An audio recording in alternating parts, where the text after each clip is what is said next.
Welcome back. Shalom. Shalom. Shalom. Off mute. All praises to the Most High. This is our sister's journey, part one in this walk. Okay. Have you thought about where you started and where you are now? Okay. Have you thought about how you've made progress, what you've changed? Has there been any change? Okay. From the you then and the you now on this journey? Any pitfalls? Any holes you still in on this journey? Any mountains you climb? Okay, just trying to figure out, you know, if we evaluate in and really looking at the journey we've been through so far. So one of the questions I had for, let me see. I want to ask Sister Yushraya. Sister Yushraya, describe a specific moment or an event that led you to seriously consider your fate.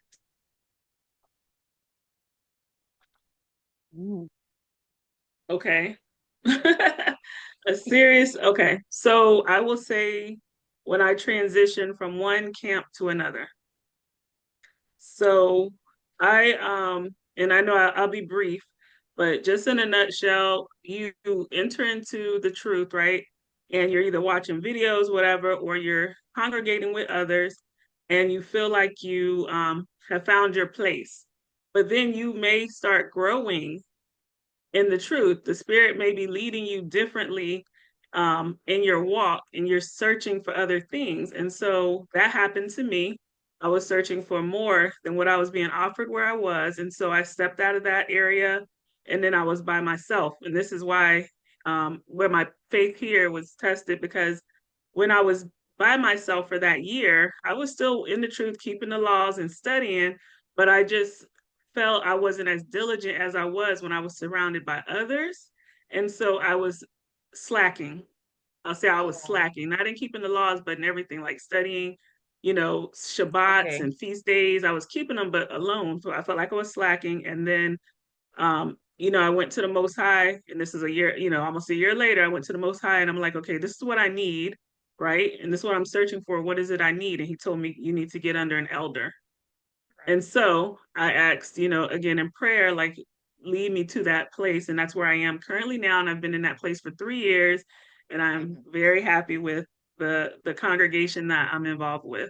They're meeting all of the needs that I was seeking initially. So I think that would be one. It's not too bad of a, what was your question? Well, one of a specific moment or event that led you to seriously consider your faith. Okay, well, there you go. Yeah, just the need, the desire to know more and a deeper walk, especially in Torah and this truth.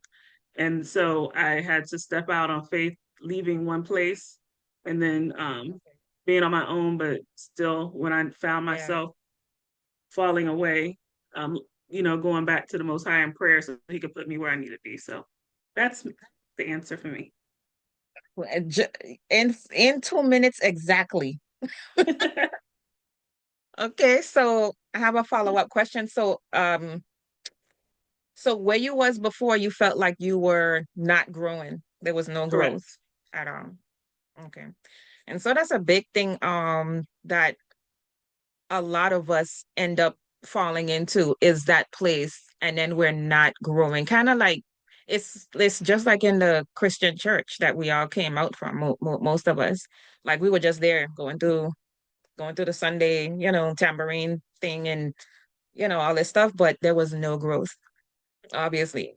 And anything that's not growing is dead. So for you to step out on faith and like, okay, I'm going to be either regress there or I'll be trampled over because I'm not growing, and you can't have that. You can't have that, right? So anybody had any follow-up questions for Sister Yeshaya as far as that went? Okay. All praise I to the just Most wanted to High. say there's a scripture. I think it's in James.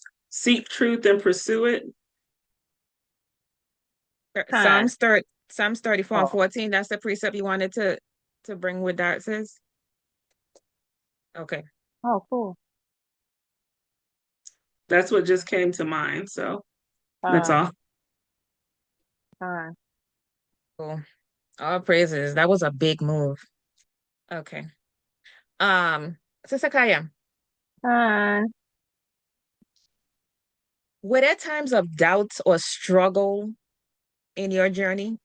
And if Yeah. so, how did you overcome it? Let me think. Okay, so I did overcome I did overcome some things. So the doubt, I think, I'm trying to think of a situation.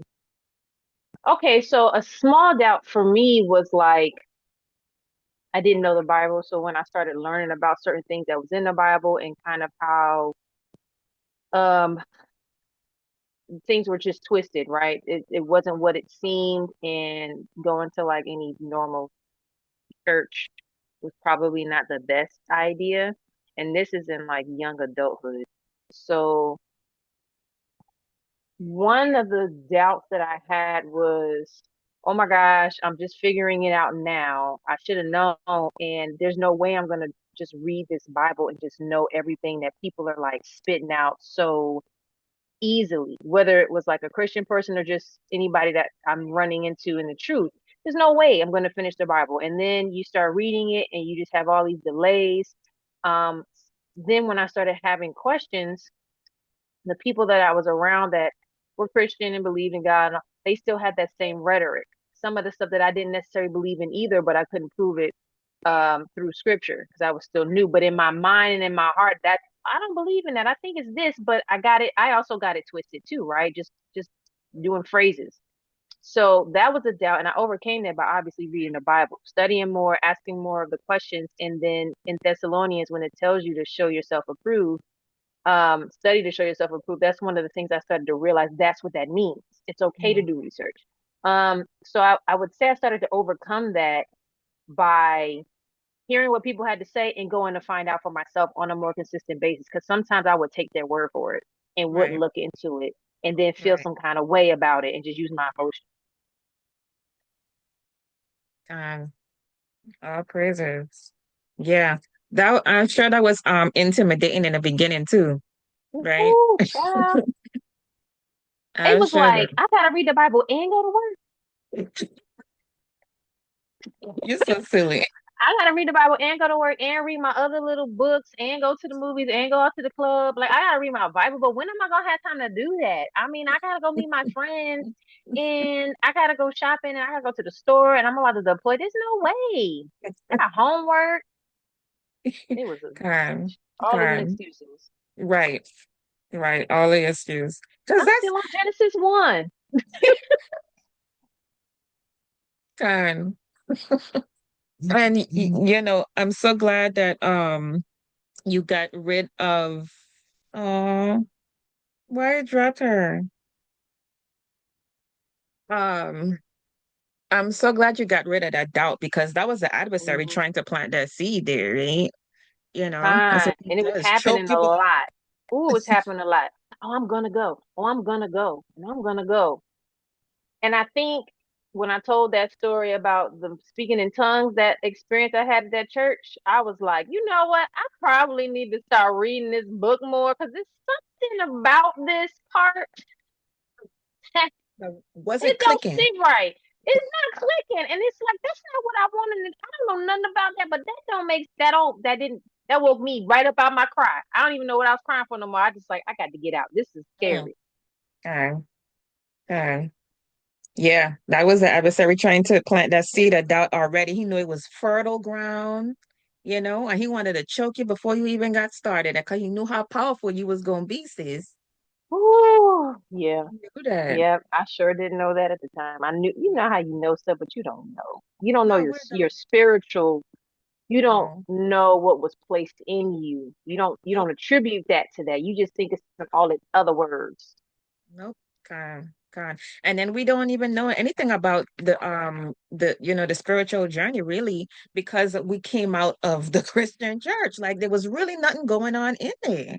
Nothing. So what does it really mean to on this? What does it mean? What does it mean to really have a relationship with God? What does it really mean to read the Bible? Because, Pastor so and so, he the one been reading it, and really he ain't really been reading it.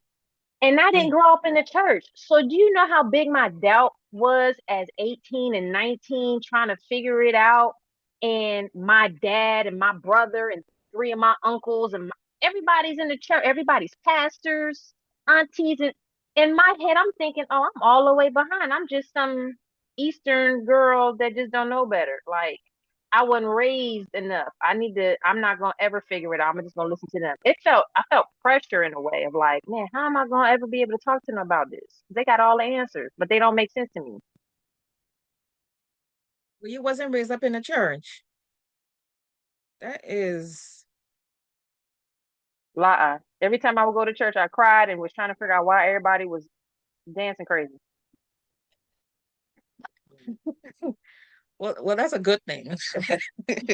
That's a good thing that you all praises. All praises, sis. Sister Ahabia.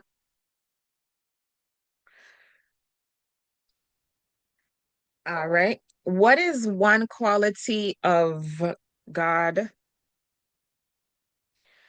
What is one quality of God that resonates with you the most? Hmm. I would say, oh, that's a tough one. I would say the compassion that he has for his children. That probably resonates with me the most and reminds me to treat people accordingly. Like it kind of almost like zaps you because it's like if I don't always do what the Father tells me, and yet He gives me another chance every day, why can't I give somebody another chance? I mean, of course, you have to use discernment. I'm not talking about letting somebody take advantage of you, but I'm just talking about in general. You know what I mean? Like, especially like you meeting people you don't know, like, why be disrespectful? Like, always be respectful, be kind. Um, so that's something that I always try to like just put in the forefront of how the Most High teaches us compassion, and as humble Hebrews, we need to be compassionate to one Mm-hmm. Mm-hmm. Um, what's that precept, Sister Yeshaya? What's that precept? I'm trying to look. It says, "Be ye therefore as your father is." What's that precept? What's it? What is it, Yeah, Kaya? be therefore perfect as your Father in As your heaven is father, perfect. as your father in heaven is perfect. Kind is the first thing that came to mind, Ahabia, when you were saying that. But yeah. Her question was, what is one quality of God that resonates with you the most? And she was saying compassion, his compassion. I another. have a Is Matthew follow-up 5 and question. 48. 5 and 40. Oh, Matthew that is a 5:48? Matthew. That chapter got a lot of gems, man. Mm-hmm. Mm-hmm. Also, no, first of all, I did not grow up going to church at all, Oh no? at all, at all, at all. Yeah, I was actually shocked when I don't know how old I was. Maybe I was in my 30s and I found out my mother used to go to church. I was shocked because my mother never taken me to church outside of a funeral. Yeah. What? Yeah. Wow. So sometimes when people are like, oh, you know, like, oh, when you used to go to church, I cannot relate. I'm Nope. like, Nope. I cannot relate. You pick up stuff on TV and with the family, you just know, oh, those are the words. Like that one chick I interviewed, they were like, God is Exactly. good. And you were like, Exactly. I think I learned what the fake meaning of Christmas was from Charlie Brown. So serious. Oh, that was a good episode. So serious. Yeah. so you didn't grow up in church and y'all didn't do Christmas in the home. We did, but I had no idea it had anything to do about Christ because we Okay. just did Right. tree and gifts. Okay. Right. Okay. That was it. I mean, What about like Yep. Easter and stuff like that? Easter was buy a new outfit, Yep. and that was the extent. First of all, I grew up in New York, so it was like get new sneakers, buy a new outfit, and go to Coney Island. That's all it was for me. I didn't go to church. I had some friends that would go to church, and I was like, why do y'all just go to church one Sunday a year? Like, Yeah. it didn't even make sense to me because Right. that's the only time they Right. went to church. Mm-hmm. Mm-hmm. Them Catholics. And then when I would go visit my aunts, like in Maryland and Virginia, they were like Baptist holy rollers, and I just couldn't even understand. Like, they were talking in tongues, this and that, but yet we would go back home and they were cursing and smoking weed and stuff. And I was just like, what is going on? Like, all it never made sense to me. Wow. That's so weird. I don't know why that's weird to me, but it's so weird, I guess, because we always hear that a lot. I mean, it still a lot of us have been raised up in some church, whether it was the Right. Catholic, Baptist, whatever, I don't know. But but you guys were not raised up in any of it at all. That's so weird to Mm-mm. me. No. And Okay. it's so funny because my sister's not in the truth, but she's Christian, but it's so weird that my mother's children are very like diligent in their faith and she's not. It's so weird. And even though my sister's Christian, she doesn't celebrate Christmas, Easter, or anything like that. I don't know what kind of Christian she is because every time she tries to explain to me, I'm always like blank, like what? She doesn't do Thanksgiving or anything like that. So it's She's so probably weird. a traditional Christian, so to speak. Like Oh, okay. as close to what it used to be before they started to really emphasize Easter versus Oh, okay. before things started being made like federally official or something like that. Okay. Because my mom kind of grew up the same way. Her mother didn't celebrate a lot of stuff, and some stuff she ended up doing because her husband at the time wanted it. So she was kind of like Oh, okay. following that tradition in a sense. But she was like, once he was gone, or get it up out the house, pack it up, go, because that wasn't something she didn't do that either. Right. People were just going along to get along, I guess, or whatever everybody's doing is not. And it's weird to me that some people would call themselves Christians, and really do have a zeal for the Most High. They just a zeal for Christ. They just obviously haven't been told the truth, but then they'll incorporate, oh, let's have a tradition of doing this. But is nothing to do with your religion. It's just something you picked up from the world, but now we're going to incorporate it into what we're doing here. So it's like you kind of like putting like, pork and beef together in the same pot to make beef stew. It don't make sense. Like, I don't get it. Right. But yeah, that so Sister Yushraya had posted Colossians 2 and 8, the traditions of man just going through the motions. It's just because what denomination would she really be if you say you're in Christianity, but then you don't. I don't know what denomination would that be, but we're not here to She figure wouldn't that be, out. yeah, she wouldn't be a denomination. If she was already Oh, breaking away some of that stuff, she wouldn't be a denomination. She just probably okay. hasn't ascribed to calling herself an Israelite, which is okay to me. She will get there one day. Right. What That's was that, how I see it. Sister Yakodashi was saying something? No, I just say Seventh-day Adventists, they don't celebrate that stuff either. I mean, Jehovah's Witnesses don't either. They don't. They don't. That's true. That's true. Um, okay, okay. The water for sharing. Um, so Sister Shanice, I don't think I asked Shanice a question yet. You there with us? I'm here. I'll call you by your Hebrew name, Yah Shapah. Um, in your journey, this 20-year journey of yours, oh, please share with us if you don't mind. What are some of the biggest challenges you face maintaining your faith? Mm. Or just name one you could think of. My mouth, You tell my us, sis. Tell us about this. mm, Why do you think your mouth is a challenge?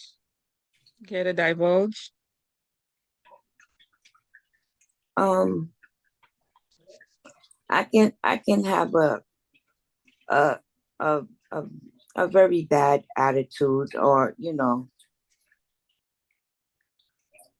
I don't have I just want to say I struggled a lot, and I still do, um with patience. you know you, talk to me wrong or something, or in the store. um at one time, um I would call Sister Ahavia a lot. I could be somewhere in the store, and before it gets big, I call. I said, "Sis, say something. Talk to me. Tell me. Give me a scripture. Say something, because I'm about to knock this joker out." Mm-hmm.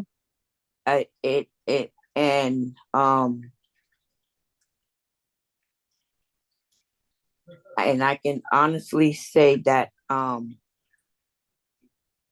I am still that way. I am still struggling with that. I'm still it when I mean that I'm still struggling with it. Um I don't get loud or anything. I just try to maybe walk with, or watch what I say or how I say it. But um obviously I am still struggling, so because I should not feel that way. I should not let someone, how Yeah, they say or how they act right. towards me, hurt me. It Mm, should be able to roll off me, and I keep going. mm, So mm. I'm I'm really still struggling with that. I guess I'm not gonna say, as growing up in New York, I want to say it's because my dad raised me, Mm-hmm. and it was me and my brother, and then my stepbrother.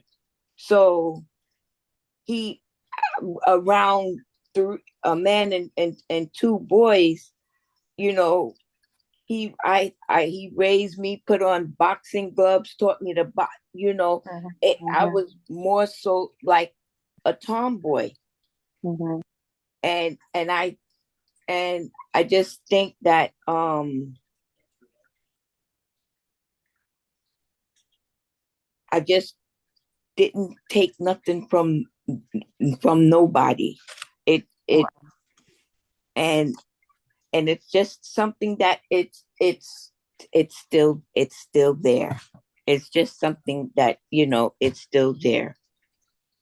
But I've been, oh my goodness, um I want to say the last altercation that I was in, oh my goodness, was during the pandemic. And it it took that altercation, um to really have me like step back and say, oh, you I almost could have went to jail. So I literally, rushed home crying, waiting for the police to pull up because I left the scene, and it took that, much to really listen, you cannot do this.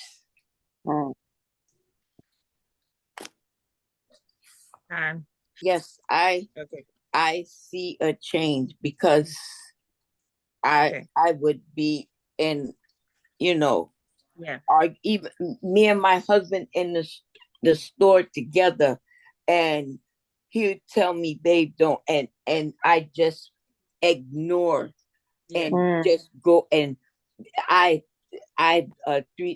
totally don't do that anymore. Okay. So yes, I've seen a big change. All praises.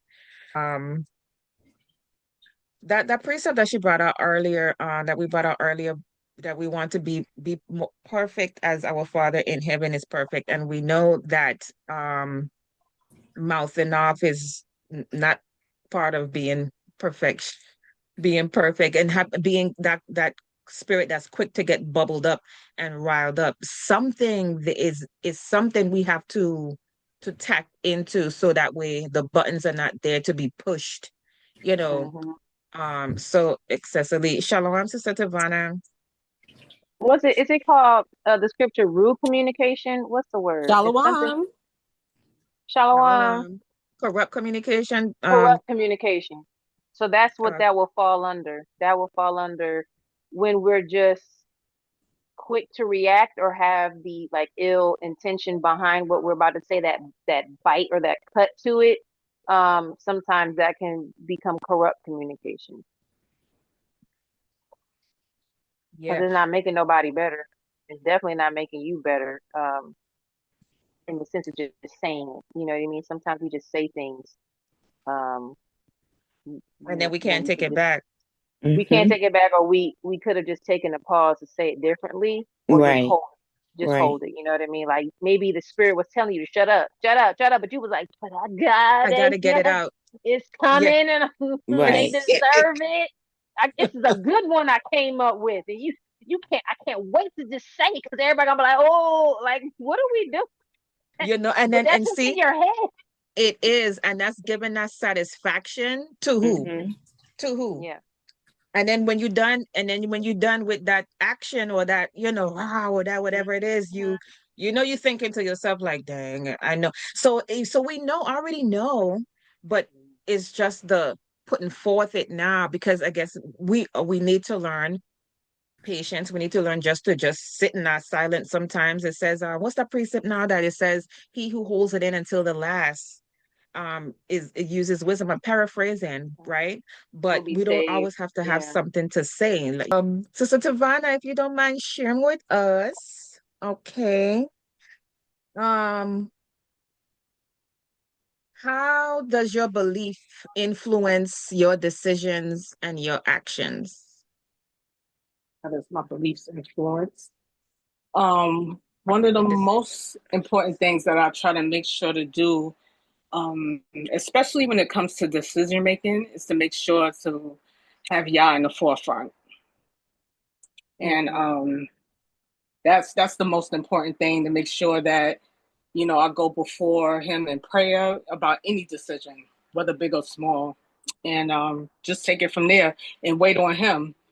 Because, sometimes we feel like, Yah has his own time. Well, he doesn't function on time. We do. He's the infinite presence. So he doesn't function on time. Time is for us. And he measured out time for all of us. Not so much as like a, let me see. I've actually worded that wrong. But he basically measured out time for us. Mm-hmm. So what I do, I just try to make sure that, I make sure I definitely wait on him. Because I know for me, sometimes I could be a little impatient. Sometimes, I feel like certain things ain't falling into place like it should in my time, but it may be not time yet, Right. So, so Right. I'm learning. I will say I'm learning in my journey in this walk is to be patient because I do lack that. Aside from the procrastination, I do sometimes lack patience, you know, and being single and in this walk, sometimes it's, it could be a little, you know, Yeah. Yeah. frustrating at times. I'm getting older and it's like, when is that time coming? And, but Yeah. yeah, that's one of the things I do go through every Okay. year, especially when I turn a year older. Forget it. Whew. So, Oh yeah. so leaning onto the Most High and letting Him put the pieces where they be instead of trying to force them Yes. now where where you might not even have the piece. Exactly. Um, that's huge. Okay. I still have my moments where, the flesh be like, oh, and that, I know that's something that will always be wrestled, with. So I just try to make sure to be like, listen, just and then, with the help of you guys, y'all, words of encouragement, even if y'all situation is not the same as mine, just seeing y'all steadfastness and, you know, Yeah. y'all faith, that helps. That helps keep me going. Cause I ain't gonna front. My patience run thin sometimes still, Mm-hmm. so work in Fine. progress. Yeah, and see that's the thing is that I feel like people be expecting that we so it says be therefore perfect as your father was, but we still in the flesh. We still in this, dealing with these things that's coming at us. So, your Mm-hmm. patience still gonna be tried and tested. And it says with what? With patience work it's your faith work try it your patience. I'm paraphrasing y'all. But so it's still going to be something. So you might be patient in this area, but man, you impatient in that area. You know what I mean? It's always a tackle. You got it, sister. Right. You got it, Yes. Kaya. This Savannah, because you made me think about something, and I had so it's like a follow-up question to what you've been mentioning. How did you feel, or how do you feel when you start to realize when your patience improved, the things that you were impatient on were really just like I didn't like when you start to develop that and you realize, dang, I remember I used to flip out over this, or you see somebody else do something that you would have done in the past, but you got better on, or you realize some of the things you didn't realize it then, but then you look back and go, oh wow, I don't even trip over this, that, and that because I don't get into that no more. But have you ever like thought back to how you feel now that maybe practicing your patience and your faith kind of like how you saw certain things in the past that you might have been impatient on that and that might have like increased the amount of things that you were in, you know what I'm saying, like that's not there anymore. So have you ever reflected on how you feel now about that? Yes, I deal with that now. Like, see, I live with two unrighteous parents. They're not in the truth, so I learn now more so because I know when I first came into the truth, I'm not gonna front, I was a little dogmatic, maybe a little too fundamental, Mhm. because you're passionate, you want to try to get them to see what you see. Mhm. But, I had to realize, you know, that can do more harm than good, even when your intentions are well. So what Mhm. I do now, I just show by example. Right. I try to show by example. They see me in my book on Shabbat, they hear the lessons, they know that I'm not debasing my faith for them or Right. anybody, and they do respect. I will say that they do respect, but yeah, you have to set that boundary. Let them know, like, listen, I can't do certain things on the Shabbat, like I can't buy. They have that understanding. I'm grateful to the Most High for that they are respectful, of my beliefs. And I also, I do give them a seed here and there. My Oh dad, yeah. on the other hand, he is so stubborn. My mom is more so like open. She's more the one that will question things. My Mhm. dad, oh my gosh, Mhm. Like a That's rock. good. is That's good. stubborn. No, yes. God. So All that could be. praises to. So I do get. I try not to get frustrated with him, but yeah. Mhm. Hey, Whew. Moses got frustrated with us, and you see how meek and mild and Yes, the long most suffering he humble. was. Yes, the most humble man. Exactly. You know. Yes, yes. The water concept. So I like that. So again the question was how does your belief influence your decisions and your actions? And right now you gave two examples in letting the Mhm. most high lead and just be patient in letting things happen on his time and then leading with your actions instead of trying to beat people over the head with the priest. Right. Um. You Yes. know, this Yep. that's the best form of, people need to see it because we could say it all day. They need to see it. So all praises to the Most High, the water for sharing. But it was good hearing where everybody is at. Kind of gives us a sense on what we need to be working on, what we change, how we're growing, and more importantly, for us to really reflect on where we've come and that we are growing and that we will continue growing as long as we keep working out those muscles, these areas that our mouths, our right, Sister Yes. Yashapa, our listening skills, our patience, Con, con. right, Sister Divana, that we are That's growing. right. Y'all look at your journey. You look at it for yourself. And Mhm. I didn't go into much about myself. I always give a little bit here and there, but it's the same for me. I would have popped off, you know. And I came a long way. So let's take the time to just reflect on the journey. Cause listen, we was in a bunch of doo-doo, right?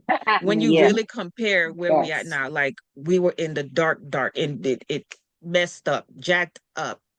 And so give yourself some grace, give ourselves some, a little pat on the back here, a little, because it is the angels do smile when they say when someone returns, they're rejoicing in the heavens. So how much more are they doing now to see that you're still trucking on this path? Like, you falling down and but keep falling down in this same spot. But the Most High say what was it? The Most High is patient with us. He's long suffering, because there's a lot going on here. But this is why we do Chase conversations because we all need to lean on somebody, and maybe we might know the precept, but we need to hear it from another sister sometimes. We might Right. need to get Right. that repeated to us. You know what I'm saying? So all praise to the Most High. But that was our sister's journey for tonight. Um, and so until next time, sisters, the water for joining and giving us your time. And until then, we will say we hope to see you again. Same Same time, time, Same, same same Time. place. same place. place, same beauty. D is It's our our duty. This man, all Hey. praises. Mm.